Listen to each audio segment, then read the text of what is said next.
ধর্ম যার যার উৎসব সবার আছে না নাই? কথা বলেন না কেন, আছে না নাই? অবশ্যই একটা লক্ষ্য উদ্দেশ্য আছে ভাই। আলেমদের মুখে মানুষ কোরআন হাদিসের আলোচনা শুনবে, সেই কথাগুলো নিজেদের মাথার মধ্যে রাখবে, বাকি সারা বছরে সেইগুলো আমলে পরিণত করবে, তাহলেই তো লাভ আছে ভাই। কথা বলেন ঠিক না ভাই? এবার জানান কি কথাগুলো আপনাদের সামনে আলোচনা করব, তবে শুরুতে একটা ভিন্ন পয়েন্ট আমি আপনাদের সামনে দিই, যেটা আলোচনার মধ্যে আমি টেনে নিয়ে আসবো ভাই। কারণ আল্লাহ রাব্বুল আলামিন 1450 বছর আগে বিশ্ব নবীর মাধ্যম দিয়ে উম্মতে মুহাম্মাদের জন্য ক্রিটিক্যাল একটা ছোট্ট সিডি কিন্তু জানিয়ে দিয়েছেন, কুল্লুন নাফসিন যায়কাতুল মাউত, প্রত্যেকটা প্রাণীকেই মরণের স্বাদ গ্রহণ করতে হবে। এই মৃত্যুর হাতে কোনো মানুষ রেহাই পাবে না, সবাইকে মরতে হবে। আমি হুজুর মারা যাব, আপনারাও কিন্তু এক সময় মারা যাবেন। কথা বলেন ঠিক না ভাই? এবার জানেন না, স্বল্প কথায় বুঝি যে আমি আপনি যদি মারা যায়, মুসলমানের একটা হিসাব আছে ভাই। কি হিসাব আছে? প্রত্যেকটা মানুষ মারা যাওয়ার পর যদি পুরুষ মানুষ হয় তাহলে তার জন্য 3 পাল্লা কাফনে কাপড় দিতে হয়। কয় পাল্লা বললাম? আরো জোরে কারণ কয় পাল্লা? 3 পাল্লা কাফনে কাপড় দিতে হয়। আর যদি মহিলা মা বোনেরা যদি মারা যায় তার জন্য কয় পাল্লা? কথা বলেন না কেন, কয় পাল্লা? ওই মহিলার জন্য 5 পাল্লা কাফনে কাপড় দিতে হয়। সহজ কথায় বুঝি, আমার বাংলাদেশের নিয়ম হলো পুরুষের জন্য 3 পাল্লা, মহিলার জন্য 5 পাল্লা কাফনে কাপড় দিতে হয়। কিন্তু আল্লাহ রাব্বুল আলামিন সৃষ্টির মধ্যে যুগে যুগে কিছু অলৌকিক সৃষ্টির নিদর্শন বান্দা বান্দির সামনে প্রকাশ করে থাকে। কি সৃষ্টি আছে রে ভাই? ওই সৃষ্টির মধ্যে কিছু এমন অভিনব সৃষ্টি আসতে পারে যেই সন্তানটা পুরুষের কাতারে পড়বে না, মহিলার কাতারেও পড়বে না।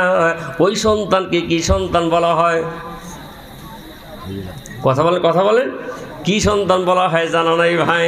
যে মানুষটা সেই সন্তানটা পুরুষের কাতারে পড়বে না, মহিলার কাতারে পড়বে না, ওই সন্তানকে কিন্তু হিজরা সন্তান বলা হয়। কথা বলেন ঠিক না ভাই? আমি আপনার কাছে জানতে চাই, আমার আপনার ঔরসে যদি আল্লাহ তাআলা হিজরা সন্তান পাঠায় আর আমি আপনি বেঁচে থাকতে ওই হিজরা সন্তানটা যদি মারা যায়, ওই হিজরা সন্তানের জন্য কয় পাল্লা কাফন দিতে হবে? ওই তার জানাজাই বা কেমন করে করতে হয়, তার দাফনটাই বা কেমন করতে হয় জানা দরকার আছে না নাই? কথা বলেন না কেন, দরকার আছে না নাই? তাহলে জীবনে বহু দোয়া শুনেছেন, বাংলাদেশি মানে ভিন্ন কথা শোনা যায়, আসলে আপনার জরুরি মাসআলা কিন্তু ভাই এই কথাটা অবশ্যই শুনতে হবে। জীবনে বহু দোয়া শুনলাম, তো এই ওয়াজ আমরা কোনোদিন শুনি নাই। হিজরা সন্তান যদি মারা যায়, ওই হিজরা সন্তানের জন্য কয় পাল্লা কাফন দিতে হয়, আর তার জানাজাই বা কেমন হবে, দাফনটা কেমন হবে, আমার ওয়াজের মধ্যে দিয়া মাঝখান থেকে ওয়াজ এই পয়েন্টগুলো বলে দেবো ভাই। শুনতে রাজি? কথা বলেন রাজি ভাই? কারা কারা রাজি? 2 হাত ধরে দেখাতে হবে। নারে তাকবীর, আরো জোরে কান নারে তাকবীর। আল্লাহ কবুল করে নেন, জোরে কান আমিন। আরো একটু জোরে বলা যায় না আমিন? এটা কিন্তু ওয়াজের পয়েন্ট নয়, শুধু এটা হেকমতে প্যাচ মারলাম এইখানে, যেন শ্রোতা আমার ঠিক থাকে ভাই, ঘুমিয়ে না পড়ে। যদি মনে ঘুমিয়ে পড়ে অমনি ওয়াজ বন্ধ করে দেবো, হিজরা কথার বলা হবে না। কথা বুঝতে পারছেন তো ভাই? এবার জানান, আসেন তাহলে এবার আলোচনার মধ্যে ফিরে আসি। কারণ এখানে যারা বসে আছি ভাই, আমরা জানি আমাদের দুনিয়ার জীবনটা আল্লাহ শেষ করে দেয় নাই, আখিরাতের অনন্তকালের জীবন আমার আপনার জন্য আছে না নাই? কথা বলতে হবে, আছে না নাই?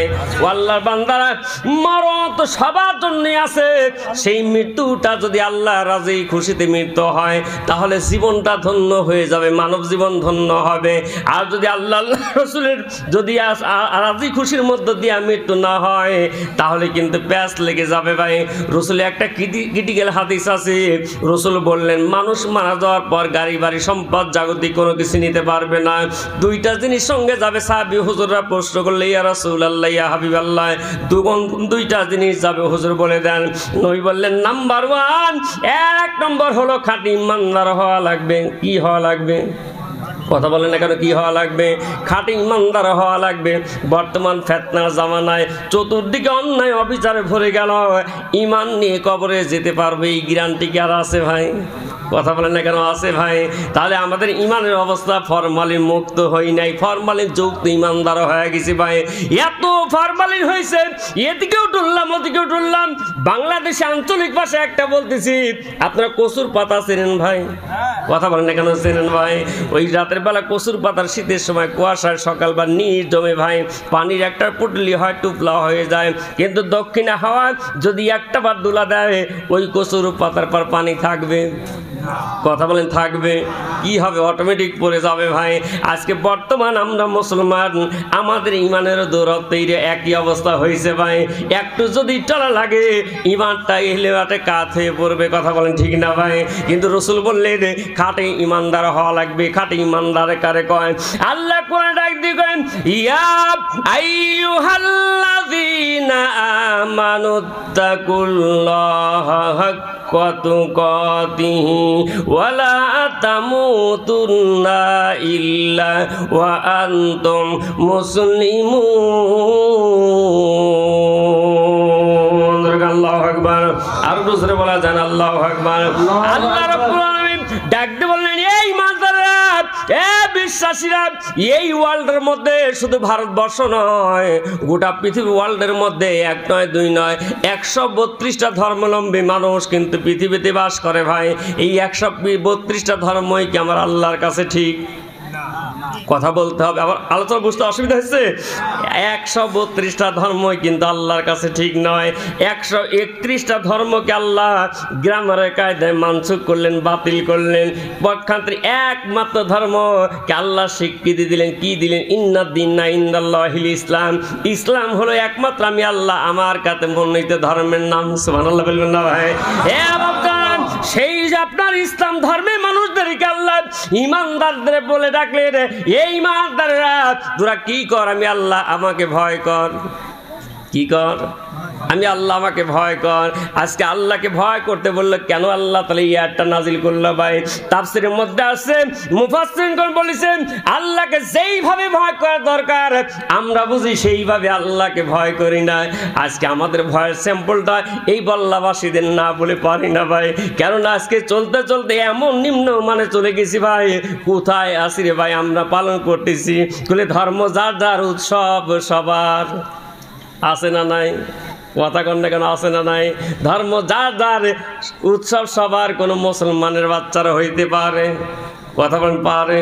কি ইমানদার বলে আমরা দাবি করি ভাই? আবার যারা পয়েন্ট ভেঙে দিচ্ছে একটু বলে, তাহলে আল্লাহ বললেন এই ইমানদাররা তোরা আমি আল্লাহ আমাকে ভয় কর, ভয় কর। মুফাসসির বললেন যে কিভাবে আমরা ভয় করতেছি আর আল্লাহ কিভাবে আমাদেরকে ভয় করতে বললো। আল্লাহ কয় বান্দারে তুই আমাকে ভয় কর। কেমনে ভয় করবি? হাক্কা তুকাতিহি, ভয়ের মতো বান্দা তুই আমাকে ভয় কর। ভয়ের মতো বান্দা তুই আমাকে ভয় কর। আর কি কর? ওয়ালা তামুতুন্না, তোমরা মৃত্যুবরণ করো না, মৃত্যুর নিকটবর্তীও তোমরাও হয়ে না, ইল্লা যত সময় না ওয়া আনতুম মুসলিমুন, সত্যিকার মুসলমান যত সময় না হতে পারবা তত সময় পর্যন্ত তোমরা মৃত্যুর কোলে ঢলে পড়ো না, মৃত্যুর নিকটবর্তী হয়েও না। কারণ মরণ বড় কঠিন জিনিস।